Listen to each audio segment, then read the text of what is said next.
Not since the Civil Rights Movement and the Vietnam War have we seen such a diverse group of citizens coming together to engage in peaceful protests after the grand jury decisions in the Michael Brown and Eric Garner police killings. Here to discuss the church's response to policing in our communities and the role of youth in peaceful protests and peacemaking, we welcome Reverend Otis Moss III, Senior Pastor at Trinity United Church of Christ in Chicago.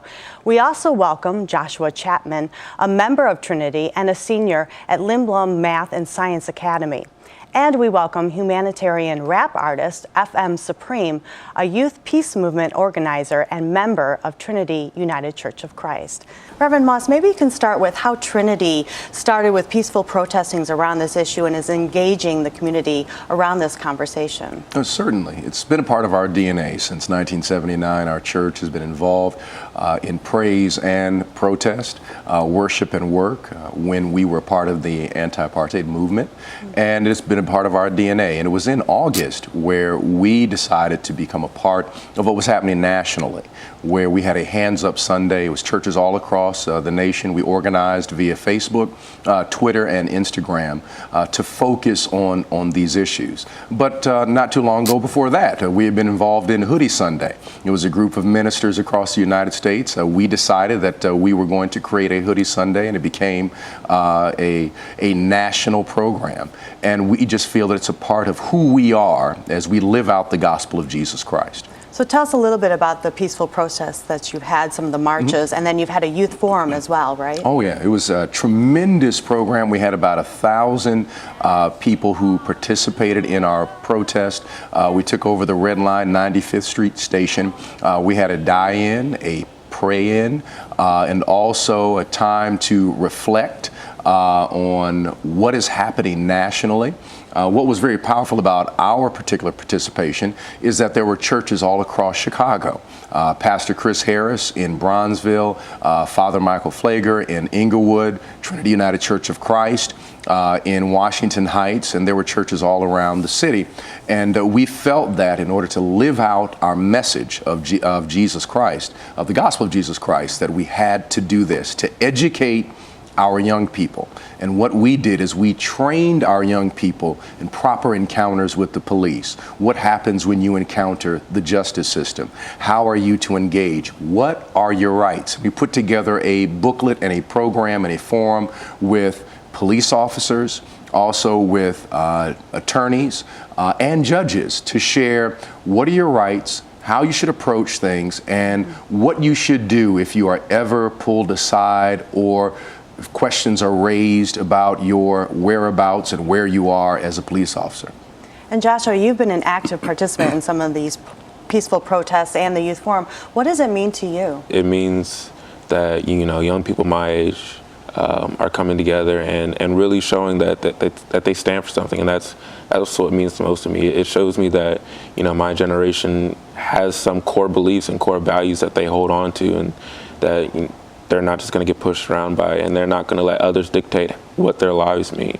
I held a protest at my school, Lindblom Math and Science Academy, on December 17th, and we had about 300 students come out, and it was just really empowering to see that many people, really felt like they stood for something, and that got the whole school buzzing, and hopefully they learned something from that, and hopefully they were inspired and they took something away from that. And FM Supreme, you're a humanitarian rap artist. Explain that to us and what your role has been in some of these peaceful protests. Absolutely. As a humanitarian rap artist, I describe myself that way because since I was my late teens, early teens, I was mentoring young people younger than me. And as I began to grow and evolve as a rap artist, as a hip hop artist, my music became testifying in my music, telling my story, but really intentionally making music to inspire and empower young people.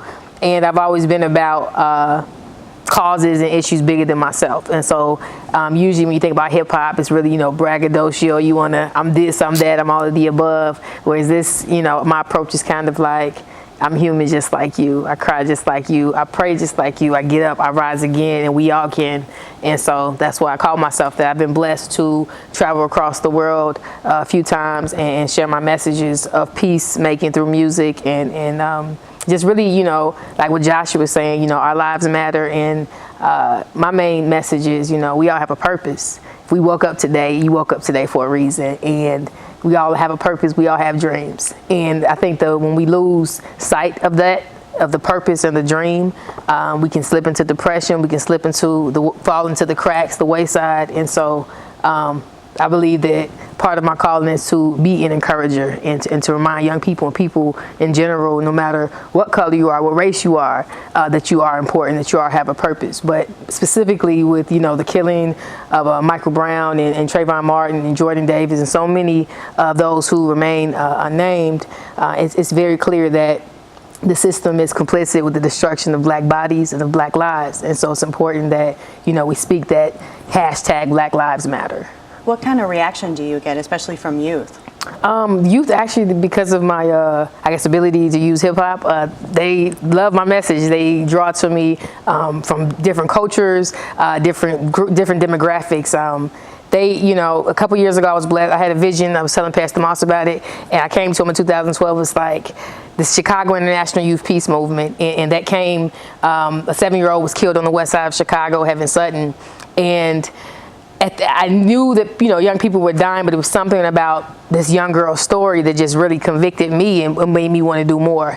And so I told Pastor Moss and talked to different mentors, like, I want to do this youth peace movement. Just had a vision, a peer-to-peer networking group where my peers and I are, stepping up to the plate. And although we don't want to be role models, knowing that we influence without even trying the younger generation, how about we intentionally be positive, intentionally create positive music, positive art, and so forth. Would you share just a little rap with us? Sure. No turning back, no selling crack, no fairy tale, no Jill and Jack. We land on the track, Commonwealth is running facts. We flying around the map like angel wings is on our back. Jesus first, baby. He told me I could rap. And that's just a little snippet from my song, No Turning Back.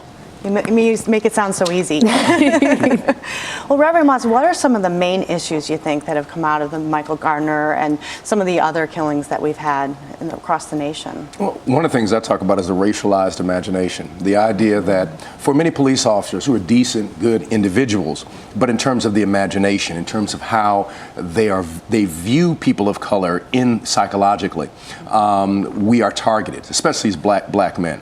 I think if I were to ask everyone in my congregation to stand up, if you have either been pulled over, harassed, followed, just about 99.9% of them would say, yes, I have. And so you have a demented psychology that comes from a broken sociology because we don't have the proper theology.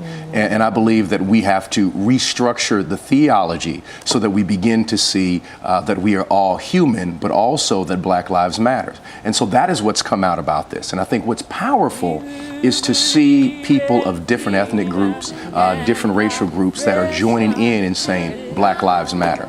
In other words, we want to break down the racialized imagination of viewing one group as a threat, recognizing that there is a system in place that views certain groups as a threat in order to profit from it. Do you think there's a misconception that we've come so far since the civil rights movement? Why is this happening today in 2015? Well, there's definitely been movement, but we are not yet at the promised land moment. And so we never want to in any way state that we are where we need to be. I believe in what is called not only prophetic imagination, but prophetic improvement. That we must imagine a world that has not yet been created, and we must improve upon the world that we are currently occupying. And that's what Dr. King spoke about, and that's what Malcolm X spoke about, that we have to create a world that is not yet been created, but we have to operate as if it already has been created. And that is our role. That is our responsibility as men and women. So we have not yet reached the promised land. But we can see some promised moments. The election of Barack Obama. We can see some promised moment. Joshua and FM Supreme. We can see promised moments, but we're not in the promised land. Thank you all for joining us. I really appreciate you sharing this and being in dialogue on this very important conversation. Thank you for joining us. Thanks for having us. I'm Anne Marie Gerhardt for Different Drummers and Greater Chicago Broadcast Ministries. Keep the faith.